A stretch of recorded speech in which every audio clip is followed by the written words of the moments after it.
ચલો આજે આપણે બે પ્રકારના ભીંડા બનાવીએ.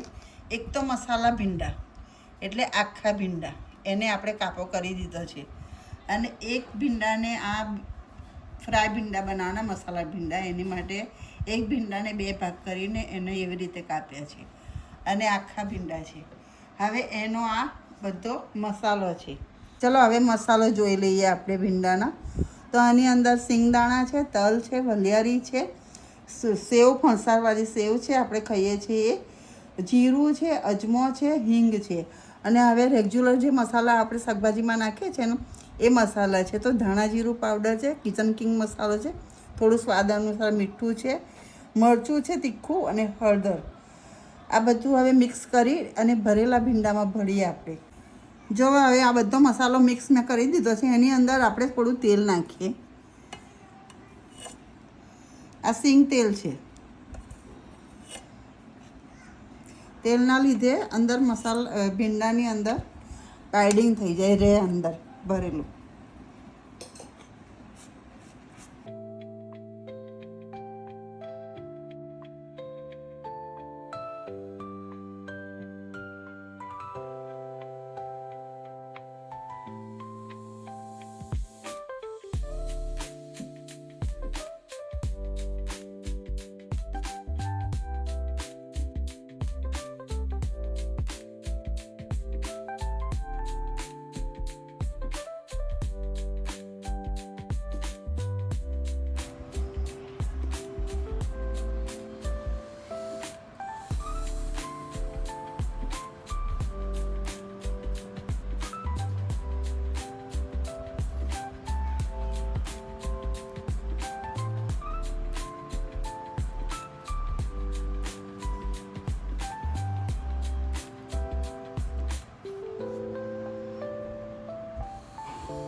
જો હવે આ ભીંડા બધા ભરાઈ ગયા છે. હવે આટલો મસાલો બચ્યો છે એ આપણે મસાલા ભીંડીની અંદર એ મસાલો યુઝ કરી દઈશું. હવે બંનેમાં તેલ ગરમ થઈ ગયું છે. જુઓ, તેલ આમાં બી નાખ્યું છે અને આમાં બી નાખ્યું છે. ભીંડામાં થોડું વધારે તેલ લાગશે. તો હવે આ ફ્રાય ભીંડા હું અંદર નાખી દઉં છું.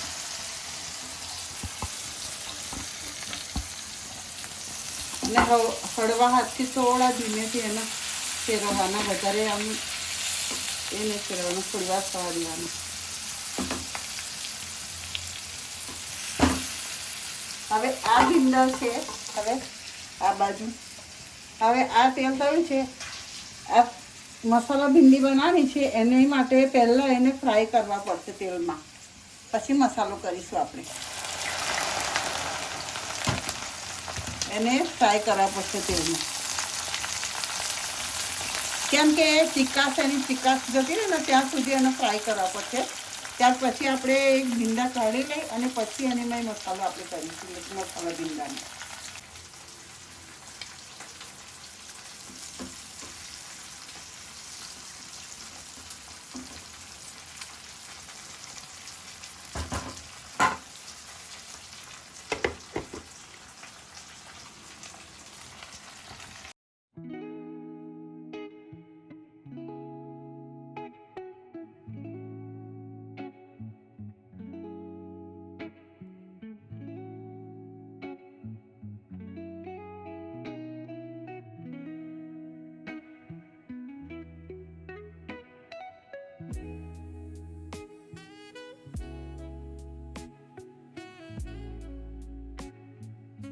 જો હવે આ ફ્રાય થઈ ગયા છે, બધી ચીકાશ નીકળી ગઈ છે એની અંદરથી.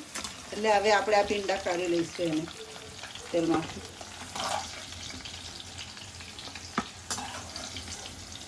બધા ભીંડા કાઢી લઈશું આપણે.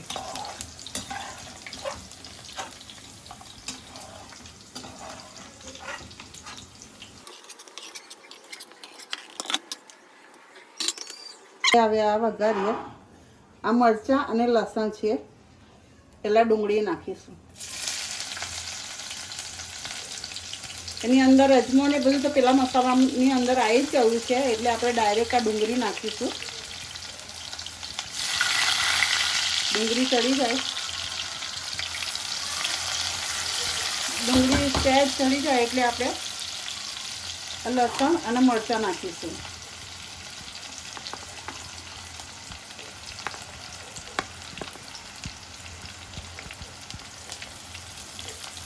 અને બરાબર શેકાવા દઈશું. હવે આ ડુંગળી બરાબર શેકાઈ ગઈ છે, ડુંગળી, મરચાં અને લસણ. હવે એની અંદર આપણે નાખીશું ટામેટાં.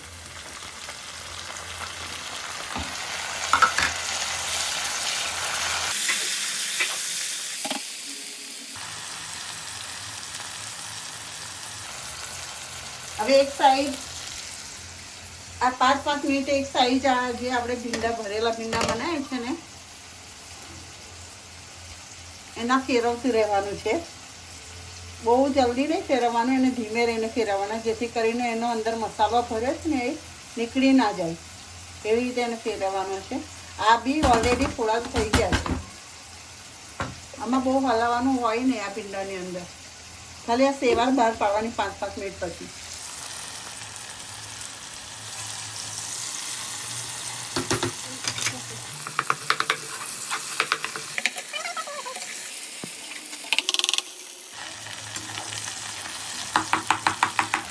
જો હવે આ શેકાઈ ગયું છે. હવે એની અંદર આપણે આ મસાલો નાખીએ છીએ. એમાં બધું જ આવી ગયું છે, મીઠું મોટું ને જે પેલો મસાલો હતો ને એ જ છે.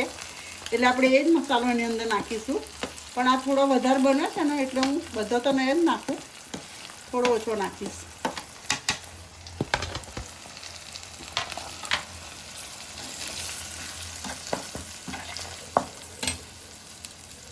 થોડા ધાણા નાખીશ.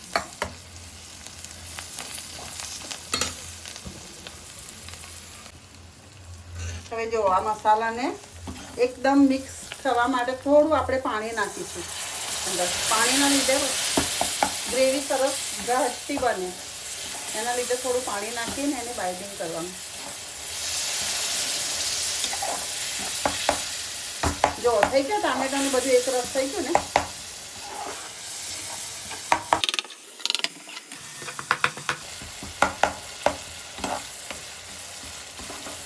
બરાબર શેકાઈ જાય પછી એની અંદર આપણે ભીંડા નાખીશું.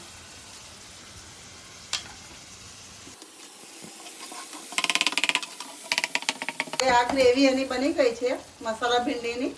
હવે એની અંદર આપણે આ ભીંડી નાખી દઈશું જે ફ્રાય કરી હતી ને.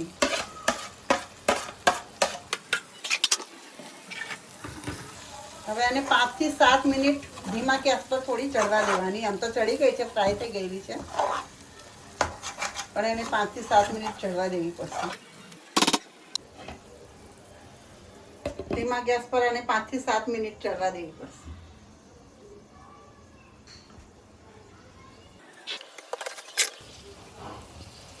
જો આ પણ ઓલરેડી થોડી ચડી જ ગઈ છે.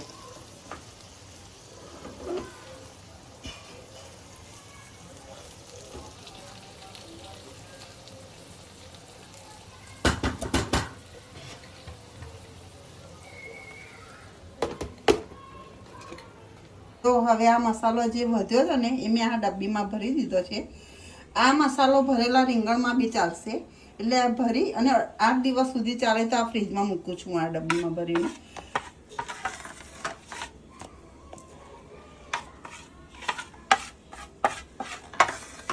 આ બધો મસાલો મેં આ ડબ્બીમાં ભરી દીધો છે.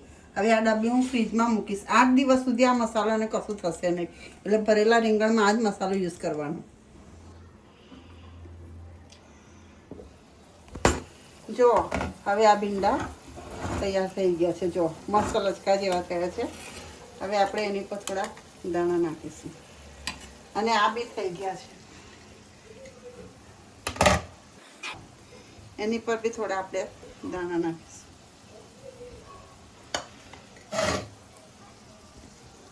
હવે આ મારી રેસીપી ગમી હોય તો એક લાઈક આપજો.